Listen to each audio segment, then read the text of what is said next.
Good morning students.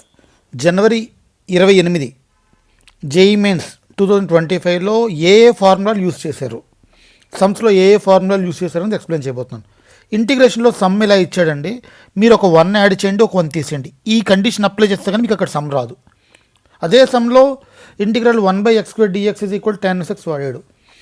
ఇక్కడ డెఫినెట్లో ఏం వాడాడు అంటే, డెఫినెట్లో వాడు కింగ్ రూలు, క్వీన్ రూలు, రెండు రూల్స్ రిపీట్ అయ్యాయి. ఈ రెండు రూల్స్ వాడాడు, కింగ్ రూలు, క్వీన్ రూల్. డెఫినెట్లో ప్రాబబిలిటీలో ఈ formula P(b2/w) = P(b2) × P(w/b2/P(w).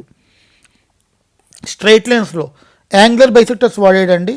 Angular bisectors a1x + b1y + c1/√a1² + b1² that is equal to ± a2x + b2y + c2/√a2² + b2². Image formula వాడాడు. ఈ ఇమేజ్ ఫార్ములా ఆల్రెడీ రిపీట్ అయిందండి. ఓకే, 23rd దాంట్లో repeat అయింది image formula. Centroid formula కూడా repeat అయింది. Quadratic నార్మల్గానే ఇచ్చాడు.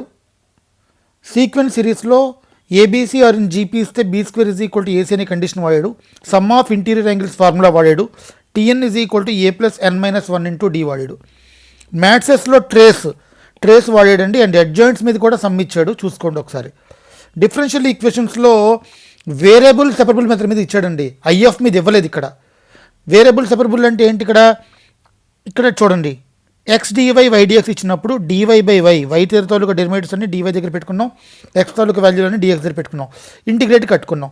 అంటే ఇంటిగ్రల్ dy/y అనగానే మనం ఏం రాసుకుంటామండి, that is equal to integral dy/dx that is equal to log x అండి. ఇక్కడ log y that is equal to -log x + log c that is equal to log xy = log c అని రాస్తాం.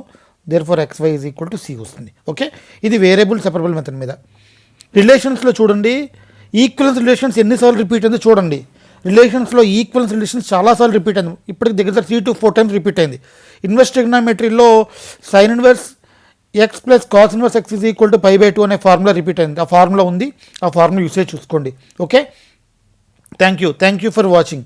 Like, share and subscribe.